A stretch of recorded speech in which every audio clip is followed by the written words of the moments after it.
still plenty to come on the show. Thanks for staying with us. We're here at the McGill University. We should call it Uni-SA. McGill campus is the right term for us. I'm here with the fitness guru, Joseph Campbell. We're going to talk about what's better, indoor or outdoor, early morning versus later in the day. Indoor sports versus outdoor sports, is there much difference? Well, yeah, there's definitely the environment. You know, most obviously, if you're an outdoor athlete, you have to deal with sunlight, you have to deal with the weather. And those are things to take into consideration. We were talking about prepping for game days, things like that. If you're an outdoor athlete, netball, you know, anything pitch related, that's just going to be an extra drain on your physical resources. So things like hydrating and nutrition become that much more important, and the surface. When you talk about that, I mean, there've been some results that say sunlight's good for athletes to get them going, not all day, not a cricket type effect. Obviously, if you're indoors, then it's fluoros and lights. And the elements you talk about, the cold, the wind, the weather. I mean, so part of it is your preparation to deal with those things. So if you're an outdoor athlete per se, there's not much point in doing all your work indoors, is there? Right, exactly. Whether it's weightlifting, whether it's running, and anything in between. If you could do it outdoors, do it outdoors. All right, let's talk about early morning training versus later in the day. So early morning training, you know, I see athletes, they come in and they look like they've just fallen out of bed, got into the venue. I struggle to see how physically and mentally that's a good thing to do.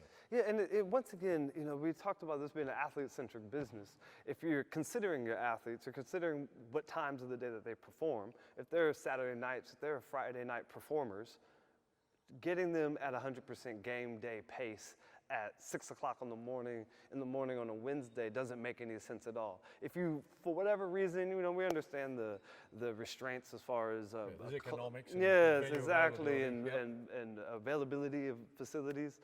If you're going to have them up, have it be adequate. You know, if you need to go over some skills, make it a skills-based training. If you need to watch some video, make it a video-based training. If you're going full bore at 6 o'clock in the morning, you're only setting yourself up for overtraining and injuries.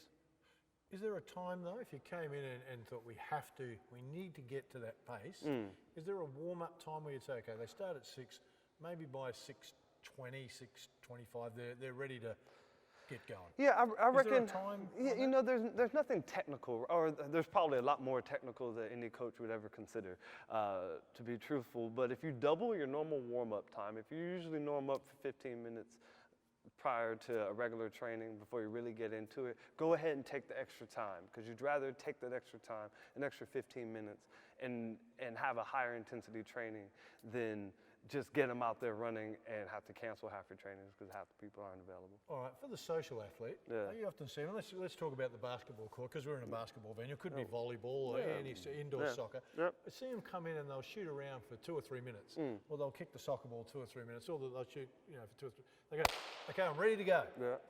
Is that the formula for an injury? You know, the thing is, it's all about intensity and how they approach that. You know, soccer, for example, is real big on ball and foot. They're you know, you want to have ball and foot from 5 years old to 50, and if you have ball and foot, you're doing it right. However, if you're going to come in and play basketball, if you're just going to dribble around and maybe catch a pass and put up a shot, that's not going to prepare you for the game. If you don't want to do a full blown out fitness-based warm-up, then you might as well get your shots up during the shoot around at game pace. So practice seeing yourself in those situations. It's a mental game. Even at the social level, you don't get a lot of time. So you might as well think about what worked last week. If you know the competitors, think about kind of what they do, and go game pace, and that's gonna prepare you if you're at pace during the warm-up. All right, let's talk about the elite athletes, because he had lots of different stories. Being an NBA player, being an Olympian, be whatever. Oh, he did more work than anyone else. Yes, indeed. And so many times you go, there's quality versus quantity. For sure. How do you find the balance? How does an athlete find the balance of, I can be the first to training and I can be the last to leave, but I don't need to get here at 9 in the morning and still be here at 9 at night. No, you know, it's a reflective journey for every athlete that's ever been in those places or had the opportunity to participate professionally or full-time, if you will. They've got to pay attention to what they're responding to, what their body is responding to. Have those conversations with the coach. Have those conversations with the sports scientists. Have those conversations with your loved ones. if it's pulling you too far away from any of those things, it's probably not going to work for you. But you can't wait for someone to tell you what's going to work for you. And if they're telling you 12 hours a day, start questioning it right away. Or 1 hour a day. You know. Okay, so your advice on that is, when you're talking to the younger athletes that you work with, is find the balance. There's a balance for you that may be different to the balance for me, but there's certainly a balance for both of us. Yeah, you know, the hypocrisy there is that most elite level athletes are so imbalanced toward their sport because it takes up so much of their time that saying something like that is almost like loser speak, right? Yep. But it's about, at that intensity, find the balance. It doesn't mean, and balance doesn't always mean 50-50. Sometimes it means 80-20, but that 20 is enough and the 80 isn't too much. It's about finding what's complementary in your life and how each one of those are adding to each other. It doesn't have to be split time with everything. All right, find the balance. That's the key. Stay with us. Still plenty to come.